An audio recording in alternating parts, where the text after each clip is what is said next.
ప్రభుత్వము చంద్రబాబు నాయుడిని అరెస్ట్ చేసి జైల్లో పెట్టి ఆ వైకాపా ప్రభుత్వం పతనం అయిపోయింది.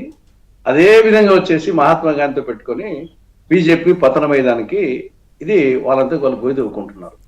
ఇది వినాశకాలే విపరీత బుద్ధి అని మన పెద్దలు చెప్తా ఉంటారు. పోగారం దాపురించింది అంటుంటాం.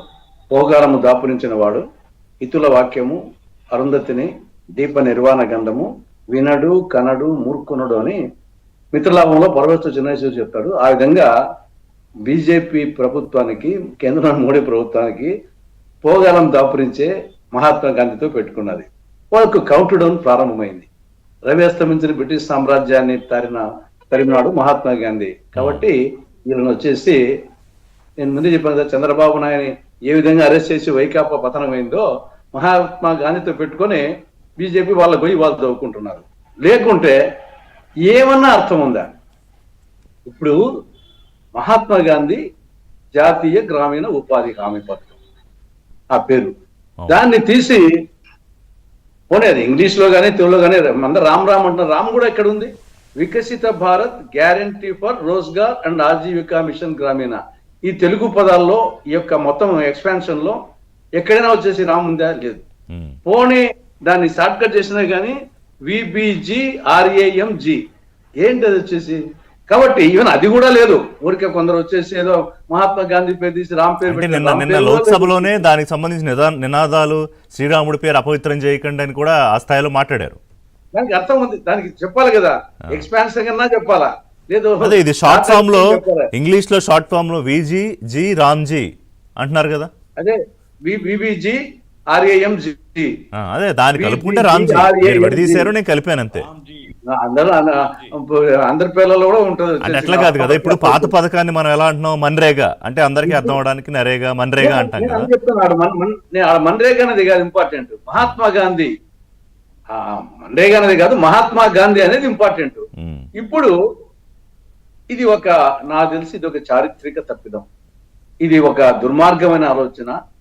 ఇది ఒక మోడీ గారి యొక్క వ్యక్తిగత అహంకారానికి 11 ఏళ్ళ అధికారం తల్లికల్లా వ్యక్తిగత అహంకారం అనేది పెరిగింది, నియంతృత్వ పోకలు పెరుగుతూ ఉన్నాయి. ఇది ఒక సంకుచిత మనోభావం.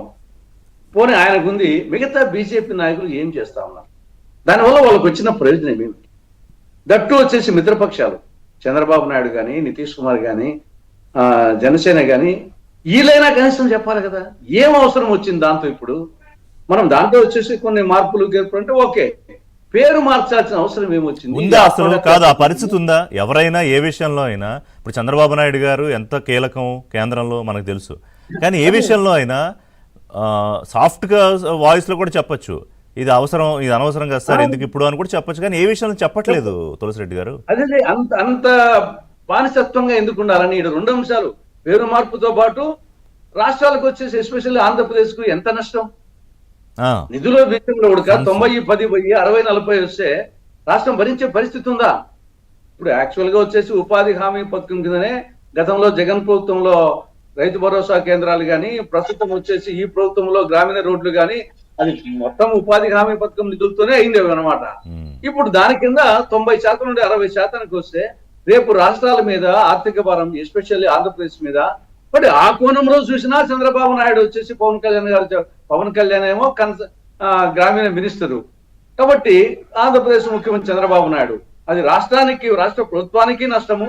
పేరు కూడా వచ్చేసి జనరల్ గా వచ్చేసి ఎవరు హర్షిస్తారు? ఇప్పుడు నెహ్రూను వచ్చేసి ఒక రిప్రజెంటేషన్ ఇవ్వచ్చు, వెళ్ళి ప్రధానమంత్రి గారిని కలిసో లేదా సంబంధిత మంత్రి గారిని కలిసో ఒక రిప్రజెంటేషన్ ఇవ్వచ్చు ప్రభుత్వం తరపు నుంచి. మరి ఇస్తారేమో తెలియదు, ఎందుకంటే ఇప్పుడే చర్చలోకి వచ్చింది కాబట్టి చేస్తారేమో, మరి తెలియదు. చేస్తే కనీసం కొంత పార్టీని కాపాడుకుంటారు. లేకుంటే ఆయనతో పాటు బీజేపీతో పాటు బీజేపీ ఉండొచ్చు, కానీ ఒక్క ఐటమ్ చాలా వచ్చేసి మొత్తము ఒక రాష్ట్ర విభజన అనే ఒక అంశము ఒకప్పుడు 42కు 41 సీట్లు ఇచ్చిన ఆంధ్రప్రదేశ్ లో ఏమైందో చూశారు. కాబట్టి ఒక్క ఐటమ్ చాలు. ఈ ఒక్క ఐటమ్ చెప్తున్నా కదా, ఖచ్చితంగా దీన్ని నెహ్రూను విమర్శించినా సరే, దానికి వచ్చేసి ఆయన పార్టీ నాయకుడు కాబట్టి అనుకోవచ్చు, ఇందిరాగాంధీ విమర్శించిన. కానీ మహాత్మా గాంధీని పేరు తీయడం అనేది అది ఇంకా దానికి రీజన్ అనేది లేదు, దానికి ఏ విధంగా ఎక్స్ప్లెనేషన్ అవకాశమే లేదు. అంటే మీ దృష్టిలో కాదు, మీ దృష్టిలో రీజన్ లేదు, కానీ బీజేపీ దృష్టిలో, ఎన్డీఏ దృష్టిలో ఒక లాజిక్ ఒక రీజన్ చెప్తారేమో బహుశా